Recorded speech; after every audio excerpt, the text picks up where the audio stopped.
She was 78 years young, living alone in her apartment. She couldn't lift the air conditioning into the window, so she left it in the box. She didn't want to be a burden on her children or her neighbors, so she didn't ask for help. Instead, she did what she always did when it got hot out. She put a wet washcloth on her forehead. She drank more water. But this is not the heat that she grew up with.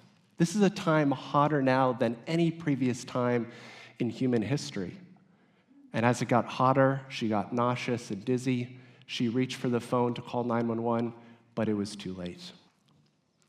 Year after year, heat kills more people in the United States than any other form of extreme weather events. In 2023, over 2,300 Americans lost their lives from extreme heat. And by mid-century, the UN projects that an additional 38,000 people will die. Heat is a silent killer.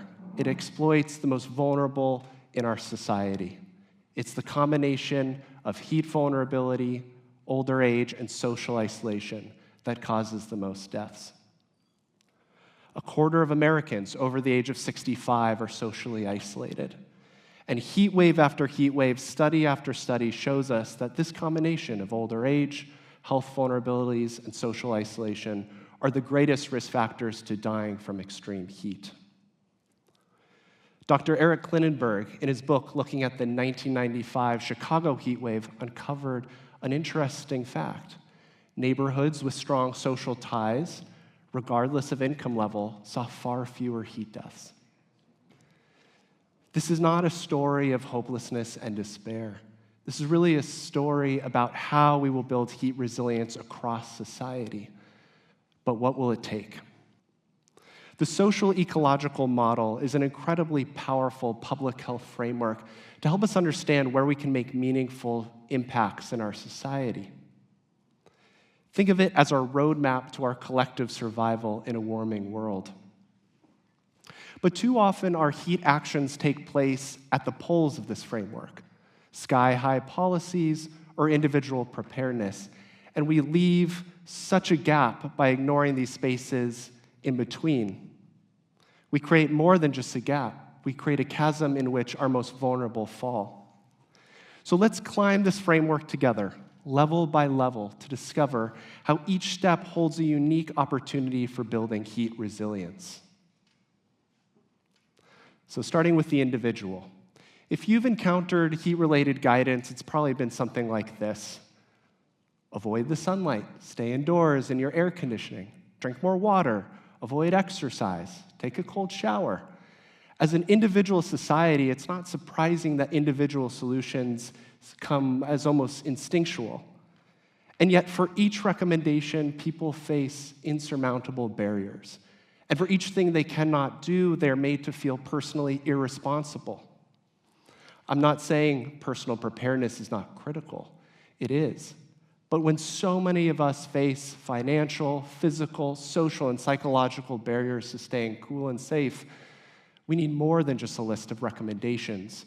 We need systems of support. Let's climb higher. Interpersonal. It's remarkable how something as simple as asking, "Are you okay?" can be a critical lifeline for so many during an extreme heat event. When people die behind closed doors, when help was just a door knock away.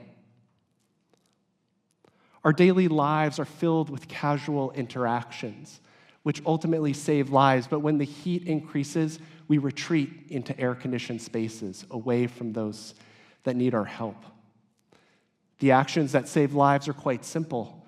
Checking on your elderly neighbor, handing out water to people living on the streets, offering a ride to a cooling shelter. We need to normalize caring for each other, checking on each other. We need to make it as normal as checking the weather. When Miguel collapsed on a Phoenix construction site, it was his coworker who noticed and saved his life.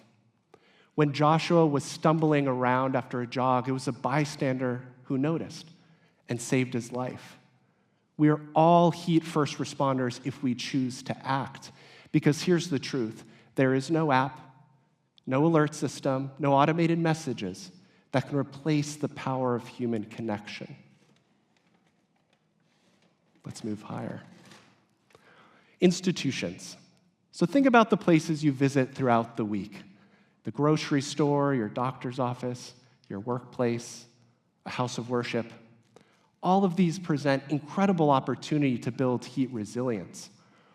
My work with AmeriCares in collaboration with Harvard Sea Change and frontline clinics and health centers where we build heat action plans, I've seen these local institutions step up and do incredible things.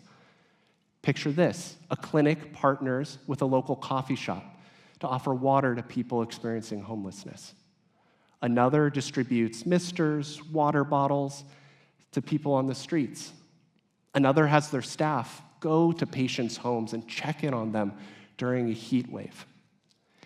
These aren't million-dollar interventions. They're born from necessity and they're powered by trust that only local institutions have. These are incredibly important because these are the actions that catch our most vulnerable who would otherwise fall through the cracks.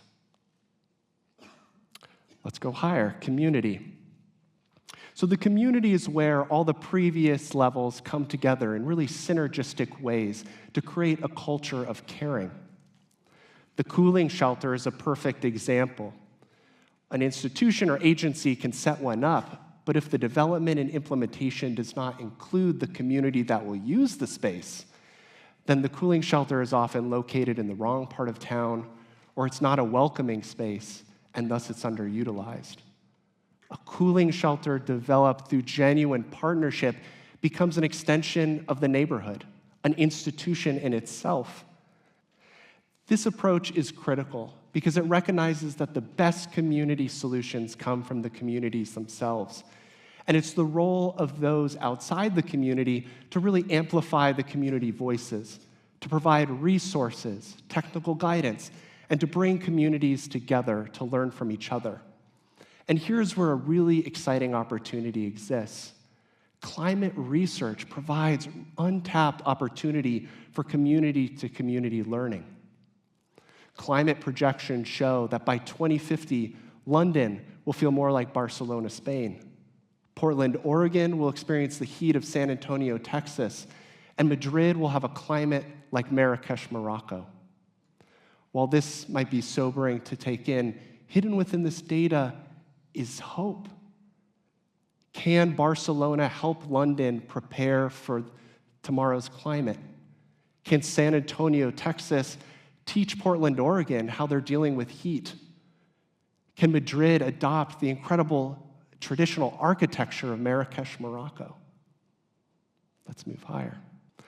And public policy. This is so critical so we can scale what happens at the institutional and the community level to meet the growing demands posed by climate change and extreme heat.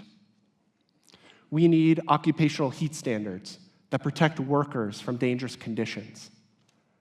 We need early warning systems that tell people when heat is coming. We need building codes that make sure homes are cool and safe. And we need utility assistant programs so people's power does not get turned off during a heat wave. The best policies come from the ground up. When Phoenix put shade at bus stops, this came from listening to residents who had waited for a bus in 110-degree weather.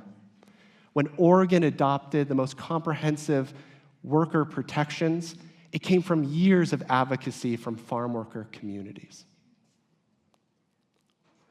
So what do I ask of you today? 3 things. First, get to know your neighbors. Who lives alone? Who might need some help? Introduce yourself, exchange numbers, be that thread of support. Second, advocate in your local institutions. Ask your workplace, your church, your community center, what can we do when the heat rises? How can we step up to this challenge? And third, share what you've learned today. Because awareness without action is just knowledge, but awareness with action saves lives. She was 78 years young, living alone in her apartment. She couldn't lift the air conditioner into the window, so she left it in the box. She didn't want to be a burden on her children or the neighbors, so she didn't ask for help. But today, someone knocked. They asked her how she was feeling. They lifted that air conditioner into the window. Today, she was safe, cool, and supported. This isn't just a story about heat. This is a story about who we want to be in a world that's more uncertain, chaotic, and warming. As the temperature rises, so too must our commitments to each other. Every smile, every hello, every open door, it matters. The challenge today is not just about cooling the planet. The challenge today is about warming our connections with each other. Thank you.